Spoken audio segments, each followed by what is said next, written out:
So Logan Paul, recently, it's been revealed there was a text message that he sent out to Triple H about who he wants to face at WrestleMania 39. If that's the case, I don't know because the man got injured just recently with that fight with Roman Reigns. So this is a story. It's coming from Wrestle Talk. It's written by. I have it over here. There we go. SP3 from Wrestle Talk. He does a lot of news stories. Always like seeing his stuff. So yeah, basically he's saying, you know what? I want to wrestle John Cena. Which honestly, I believe it or not, I think a John Cena Logan Paul match. I never thought I'd say this could be a really good match. So I'm very curious to see if that does come to fruition. I don't know. Like I said, Logan Paul is injured. I think that Cena is going to be trying to make an appearance for this year's WrestleMania.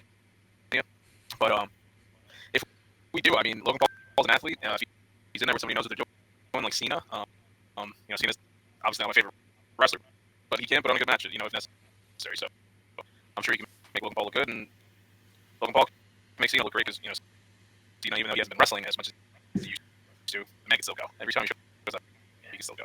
So we'll Hey, I see. don't know if it's just me, but you sound kind of spotty. No, he does. What else is I there, feel guys? like you're. I feel like it's literally on a timer. As soon as you start doing your news, it's like deuces. Blah, blah, blah, blah, blah, blah, blah. That's all I heard. Yeah, So, Blah, blah. how's it sound right now? There we go. good. Good. You good? Okay. Logan Paul maybe Yep. fighting John Cena at WrestleMania. Next story.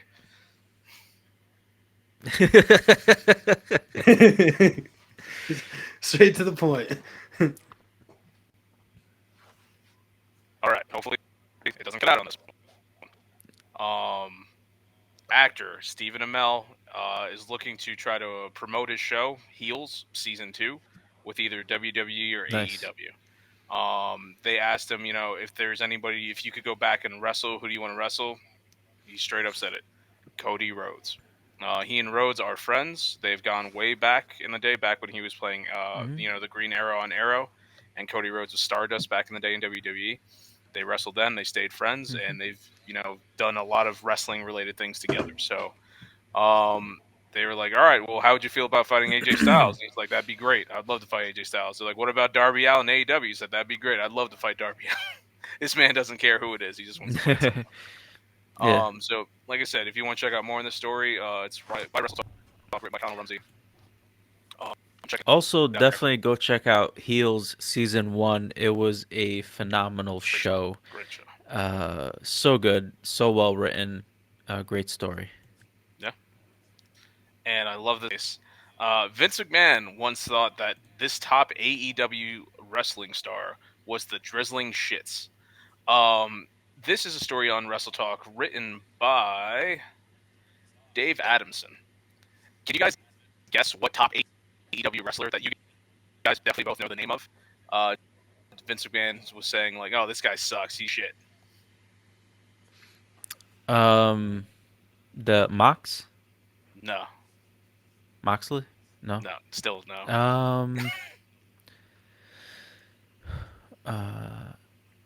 God, I can't remember anymore. It's all good. Disco, any guesses? No. Do you know the difference between AEW and WWE? Hulk Hogan. All right. The man's referring to Chris Jericho. He thought, Oh, get the fuck out of here. exactly. When I was reading this, I was like, my God. So by the time Chris Jericho got to WWE, he was trained in Canada at the Hart Foundation, or at the, in the Hart Dungeon, I mean. He'd already wrestled in Germany, Mexico. He did his stuff in ECW, where he was one of the top guys, went over to WCW, carried the Cruiserweight division, and then he went to WWF. This man had however many years of experience, and Vince McMahon's like, yeah, this guy's no good. Chris Jericho. Thank God he got fucking out of there. Jesus. Even I was like, I was dumb back in the day, and I didn't like Jericho because he was a meanie, and I was naive. Mhm. And he's like, he's so good. He's so good at what he does. Yeah, Fucking so idiot. I don't know if you guys have ever seen the Jericho's WWF debut. It's one of the best debuts ever in wrestling, maybe the best debut ever. Where they had a Millennium Clock counting down because it was like 1999. Oh, the Y2J. Yeah, and then it turned off, and then it's Y2J Chris Jericho. He goes out, he gets a promo on The Rock, and they did this whole thing. It's like, oh my God, Jericho's here. He's going to fight The Rock. And that didn't happen. He didn't talk to The Rock. All he did is like he got put in matches with a few lower card things, and they're Mhm. like, all right, we're gonna have you fight China for the Intercontinental Championship. And at first he's like, I gotta fight a woman, blah blah. China proves she's an amazing wrestler, and he's like, all right, they're making money matches. They throw Eddie Guerrero in the mix, and Jericho's just hitting on all cylinders every time. But yeah, Jericho now arguably considered to be one of the greatest wrestlers of all time with the career he's had. At that time, Vince McMahon considered him the drizzling shits, and Vince that's what I have. McMahon, you are the drizzling shits. He was one. Vince McMahon's one of the greatest, maybe the greatest wrestling promoter of all time. There's no denying that. Sure, but But he's a dumbass. he's made some really bad decisions. He's made some of the greatest decisions ever.